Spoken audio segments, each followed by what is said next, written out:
ನೋಡಿ, ರಮೇಶ್ ಸಾಹೇಬರು ಹಿರಿಯರಿದ್ದಾರೆ. ಅವರು ನಮ್ಮ ತಂದೆ ಅವ್ರ ಜೊತೆ ಒಡನಾಟ ಇಟ್ಟವರು. ಅವ್ರು ಯಾಕೆ ಹಿಂಗೆ ಮಾತನಾಡಿದ್ದಾರೆ ನನಗೆ ಗೊತ್ತಿಲ್ಲ. ಅದು ಅಥೆಂಟಿಕ್ ಆಗಿ ಮಾತನಾಡಿದಾರ ಇಲ್ಲ ಅದನ್ನು ಗೊತ್ತಿಲ್ಲ. ಬಟ್ ಮೇಲ್ನೋಟಕ್ಕೆ ಅವ್ರ ಧ್ವನಿ ಅಂದಂಗೆ ಕಾಣಿಸುತ್ತೆ. ಆದರೆ ಅಲ್ಲಿ ಹೇಳಿರೋದು ನೋಡಿದ್ರೆ RSSಯಿಂದ ನಾವೆಲ್ಲರೂ ಹೆದರ್ಕೋಬೇಕು, ಅವರು ಯಾವುದೇ ಹಂತಕ್ಕೆ ಹೋಗ್ತಾರೆ ಅಂತ ಕೂಡ ಅದರಲ್ಲಿ ಹೇಳಿದ್ದಾರೆ. ಅದರಲ್ಲಿ ಭಾಳ ಸ್ಪಷ್ಟವಾಗಿ ಒಂದು ಸರಿ ಅಲ್ಲ 2 ಸರಿ ಏನು ಹೇಳ್ತಾರೆ ಅಂದರೆ, ಅವ ಮಣ್ಣು ಹಾಕ್ತಾನೆ, ಸಾಯಿ ಹೊಡಿತಾರೆ, ಆಮೇಲೆ ನೀವು ಹೇಳ್ದಂಗೆ ಅವಾಚಕ ಶಬ್ದದಲ್ಲಿ RSS ಅವರಿಗೆ ಬೈದಿದ್ದಾರೆ. ಸೊ ಇದ್ರ ಸ್ಪಷ್ಟೀಕರಣ ನನಗಲ್ಲ, BJP ನಾಯಕರು ಕೊಡಬೇಕಲ್ಲ.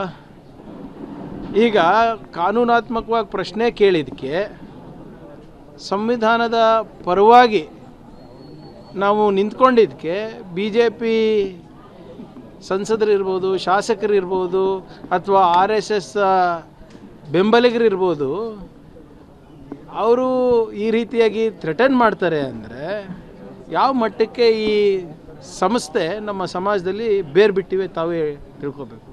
ಅಂದರೆ if you are ready to threaten the home minister of Karnataka, ನೀವು ಯೋಚನೆ ಮಾಡಿ ಅವ್ರ ಹಿಂದೆ ಯಾರ್ಯಾರು ಇರ್ಬೋದು ಅಂತ. ಆಮೇಲೆ ಇದಕ್ಕೆ ನಾವು ಹೋಮ್ ಮಿನಿಸ್ಟರ್ ಇರಲಾರ್ದಾಗೆ ಹೆದರಿಲ್ಲ, ಇವಾಗೇನಕ್ಕೆ ಹೆದರ್ಬೇಕು ನಾನು? ಇದೇನು ಮೊದಲನೇ ಸಾರಿ ಮಾಡ್ತಾ ಇರೋದು?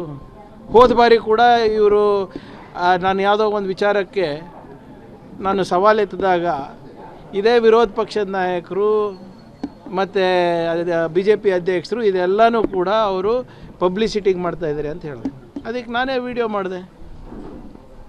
ಪಾಪ ಅವನು ಅರೆಸ್ಟ್ ಆದ, ಆ ಹುಡುಗ ಯಾರದು ನನಗೆ ಬೆದರಿಕೆ ಹಾಕಿದ್ದ ಅರೆಸ್ಟ್ ಆದ. ಈ RSSನವರು BJPನವರು ಪಾಪ ಅವನಿಗೆ ಒಂದು ಲಾಯರ್ ಕೂಡ ಕೊಟ್ಟಿಲ್ಲ, ಗೊತ್ತಾ ನಿಮಗೆ? ಆ ಬೆದರಿಕೆ ಹಾಕ್ದವನು ಅವರ ತಾಯಿ ನನಗೆ ಫೋನ್ ಮಾಡಿ ಹಿಂಗೆ ಆಗ್ತಾಯಿದೆ ಸರ್ ಬಿಟ್ಬಿಡಿ ಅಂದಮೇಲೆ ನಾನು ಸುಮ್ಮನಾದೆ. ನಾನು ಇಲ್ಲದ್ರೆ I would have taken it to logical end. ಒಂದು ತಾಯಿಯ ಕಣ್ಣೀರಿನ ಕತೆ ಕೇಳಿಬಿಟ್ಟು ನಾನು ಅವನಿಗೆ ಸುಮ್ಮನೆ ಬಿಟ್ಟೆ. ಇಲ್ಲದ್ರೆ I would have legally I would have pursued the matter. ಆದರೆ ಯಾರಿವತ್ತು BJP ಪರವಾಗಿ ನಿಲ್ತಾ ಇದ್ದಾರೆ, RSS ಪರವಾಗಿ ನಿಲ್ತಾ ಇದ್ದಾರೆ, ಅವ್ರು ಯಾವಾಗ ಜೈಲಿಗೆ ಹೋಗ್ತಾರೆ ಇವರು ಕೈ ಬಿಡ್ತಾ ಇದ್ದಾರೆ. ಒಂದು ಲಾಯರ್ ಕೂಡ ಕೊಟ್ಟಿಲ್ಲ, ಅಥವಾ ಹೋಗಿ ನೀನು ಹೆಂಗಿದ್ಯಪ್ಪ ಯಾಕೆ ಹಿಂಗೆ ಮಾಡಿದ್ಯಾ ಅಂತಲೂ ಕೇಳಿಲ್ಲ ಯಾರು. ಸೊ ಇದೇನು ಹೊಸದಲ್ಲ. ನನಗಿರ್ಬೋದು, ಖರ್ಗೆ ಸಾಹೇಬ್ರಿಗಿರ್ಬೋದು ಬರ್ತಾನೆ ಇದೆ ಅಲ್ಲ. ನಾವು ಯಾವುದಕ್ಕೂ ಇದಕ್ಕೆ ಯಾರೂ ಅಂಜೋರಲ್ಲ ನಾವು. ಯಾರು ಹೇಳಿದ್ದು ಲಾಸ್ಟ್ ಅಂತ? ನಾನು ಮೊನ್ನೆಯಿಂದನೂ ನಿನ್ನೆನೂ ನಮ್ಮ ಮಾಧ್ಯಮ ಸ್ನೇಹಿತರಿದೆ ಕೇಳಿದೆ. ಕೊಟ್ಟು ಈಗ 1 ವಾರ ಆಗಿದೆ ಸರ್. 100 ವರ್ಷದ ಇತಿಹಾಸದ ದೇಶಭಕ್ತರಿದ್ದಾರೆ ಇವರೆಲ್ಲರೂ. ಎಲ್ಲೋ ಇಟ್ಟಿರ್ತಾರೆ, ನಾಗ್ಪುರ್ನಲ್ಲೇ ಇಟ್ಟಿರ್ತಾರೋ, ಕೇಶವ ಕೃಪಾನಲ್ಲಿ ಇಟ್ಟಿರ್ತಾರೋ, ಯಾವುದೋ ಸರ್ಸಂಚಾಲಕ ಮನೆಯಲ್ಲಿ ಇಟ್ಟಿರ್ತಾರೋ, ತರ್ತಾರಲ್ಲ ಇವತ್ತಿಲ್ಲ ನಾಳೆ ದಾಖಲೆಗಳು ತರ್ತಾರೆ. ಯಾಕೆ ಅಷ್ಟಾತ? ಸ್ವಲ್ಪ ಟೈಮ್ ಕೊಡಿ. ಇಲ್ಲ ಅಂದರೆ ಸೃಷ್ಟಿ ಮಾಡಿಸ್ಬೇಕಲ್ಲ. ಕಾನೂನಿದೆ ಅಲ್ರಿ. ಕೊಡಲೇ ಇಲ್ಲ ಅಂದರೆ ನಿಮಗೊಂದು ಕಾನೂನು ನಮಗೊಂದು ಕಾನೂನಾ, ಅಥವಾ ಅವ್ರಿಗೊಂದು ಕಾನೂನಾ?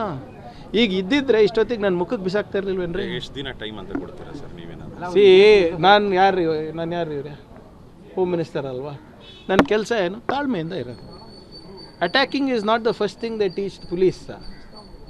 ರೆಸ್ಟ್ರೆಂಟ್ ಇರಬೇಕು, ತಾಳ್ಮೆ ಇರಬೇಕು, ಕಾನೂನಾತ್ಮಕವಾಗೇ ಮಾಡಬೇಕು. ಆ ಚೌಕಟ್ಟನ್ನು ನಾನು ಮೀರೋಕ್ಕಾಗಲ್ಲ, ಅವರು ಮೀರೋಕ್ಕಾಗಲ್ಲ. ನಾನು ಅವರಿಗೆ ಮೀರಕ್ಕೂ ಬಿಡೋದಿಲ್ಲ. ಬರಲಿ. ಈಗ ಇಷ್ಟು 100 ವರ್ಷ ಕಾದಿದ್ದೀರಂತೆ ಒಂದು ಡಾಕ್ಯುಮೆಂಟಿಗೆ, ಇನ್ನೂ ಒಂದು ತಿಂಗಳು ಕಾಯೋಕ್ಕೇನಪ್ಪ ನಿಮಗೆ? ರಿಜಿಸ್ಟ್ರೇಷನ್ ಆಗೋದು ಫೈನಲ್ ಅಂತ ಹೇಳಿ. ರಿಜಿಸ್ಟ್ರೇಷನ್ ಅಲ್ಲ, I want to know who they are. ಈಗ ಮೊನ್ನೆ ನೀವೇ ಕೇಳಿದ್ರಿ ನನಗೆ, ಪ್ರಿಯಾಂಕರ್ಗೆ RSS ಬಗ್ಗೆ ಯಾಕೆ ಕೇಳ್ತಾ ಇದ್ದಾನೆ, ಸುಮ್ಮನಿರೋದು ಬಿಟ್ಟು ಗೃಹ ಸಚಿವರು ಕೆಲಸ ಮಾಡಬಾರ್ದು ಅವರು ಅಂತ. ಅರೆ 20 ಲಕ್ಷ ಜನ ಇಡೀ ರಾಜ್ಯದಲ್ಲಿ ಸೇರ್ತಾ ಇದ್ದಾಗ ಅದು ಜವಾಬ್ದಾರಿ ನಂದ ಏನು? ಮಹಿಳಾ ಮತ್ತು ಮಕ್ಕಳ ಕಲ್ಯಾಣ ಇಲಾಖೆ ಮಾಡಬೇಕಾದು? ಲಾ ಆ್ಯಂಡ್ ಆರ್ಡರ್ ನನ್ನ ಅಂಡರ್ ಬರ್ತದ ಏನು? ಕಾಮರ್ಸ್ ಆ್ಯಂಡ್ ಇಂಡಸ್ಟ್ರಿ ಡಿಪಾರ್ಟ್ಮೆಂಟಿಗೆ ಬರುತ್ತಾ? ಸೊ ಆದ್ದರಿಂದ ಇವತ್ತಿಲ್ಲ ನಾಳೆ ಬರ್ತಾರೆ. ಸುಮ್ಮನೆ ಯಾರ್ಯಾರೋ ನೀವು ದೊಡ್ಡ ಲಾಯರಿಗೆ ಎಡಿಟೋರಿಯಲ್ ಬರ್ಸೋದು, ಸಾಮಾಜಿಕ ಜಾಲತಾಣದಲ್ಲಿ ದೊಡ್ಡ ದೊಡ್ಡ ಫೇಸ್ಬುಕ್ ಪೋಸ್ಟ್ ಹಾಕ್ಸೋದು ಅಥವಾ ಯಾವುದೋ ಒಂದು ಪಾಡ್ಕಾಸ್ಟ್ ಮಾಡಿಸೋದು ಅದೇನೂ ಫರಕ್ ಬೀಳಲ್ಲ ನನಗೆ. ಅಥವಾ ನೀವು ಹೇಳಿಬಿಡಿ ಅಧಿಕೃತವಾಗಿ ಇವರು ನಮಗೆ ಲೀಗಲ್ ರೆಪ್ರೆಸೆಂಟೇಷನ್ ಮಾಡ್ತಾ ಇದ್ದಾರೆ, ಇವ್ರ ಜೊತೆ ಚರ್ಚೆ ಮಾಡಿ ಅಂದರೆ ನಾನು ನಮ್ಮ ಲೀಗಲ್ ಟೀಮ್ ಅವ್ರಿಗೆ ಕಳಿಸ್ತೀನಿ. ರಮೇಶ್ ಜಿಗಣಿ ಸರ್ ಆಡಿಯೋದಲ್ಲಿ ಇನ್ನೊಂದು ಮಾತು ಹೇಳಿದ್ದಾರೆ, ದಲಿತರಿಗೆ ಏನಕ್ಕೆ RSS ಅದು ಅವ್ರ ಮೆಂಟ್ಯಾಲಿಟಿ ಅಪ್ಪ, ಚತುರ್ವರ್ಣ ಮನುಸ್ಮೃತಿ. ನಾನು ಅವತ್ತಿಂದನೇ ಹೇಳ್ತಾ ಇದ್ದೀನಲ್ಲ, ಈ RSS ಅವ್ರ ಇತಿಹಾಸ ಏನು ಅಂದರೆ ಸಂವಿಧಾನವನ್ನು ತಿರಸ್ಕರಿಸಿ ಮನುಸ್ಮೃತಿನೇ ನಮ್ಮ ಸಂವಿಧಾನ ಆಗಬೇಕಂದ್ಬಿಟ್ಟು ಒಂದಲ್ಲ 10 ಅಲ್ಲ 150 ಬಾರಿ ರಾಮಲೀಲಾ ಮೈದಾನದಲ್ಲಿ ಪ್ರತಿಭಟನೆ ಮಾಡಿದವರು. ಇದು ಅವ್ರ ಇತಿಹಾಸ, ತಿಳ್ಕೊಳ್ಳಿ. ಕಾನ್ಸ್ಟಿಟ್ಯೂಂಟ್ ಅಸೆಂಬ್ಲಿ ಡಿಬೇಟ್ಸು ಸಂವಿಧಾನದ ಅನುಷ್ಠಾನದ ಬಗ್ಗೆ ಮಾಡ್ತಿರ್ಬೇಕಾದಾಗ ರಿಷಿ ಅಂಬೇಡ್ಕರು ಮಹರ್ಷಿ ನೆಹರು ಅವರು ಸೇರಿ ನಮ್ಮ ವೇದಗಳನ್ನು ಮುಗಿಸ್ತಾ ಇದ್ದಾರೆ, ಮನುಸ್ಮೃತಿ ಮುಗಿಸ್ತಾ ಇದ್ದಾರೆ, ಇದೇನೋ ಒಂದು ಸಂವಿಧಾನವನ್ನು ತರ್ತಾ ಇದ್ದಾರೆ, ಇದನ್ನು ನಾವು ತಿರಸ್ಕಾರ ಮಾಡ್ತೀವಿ ಅಂತ ಹೇಳಿದ್ದು ಅವರ ಇತಿಹಾಸ.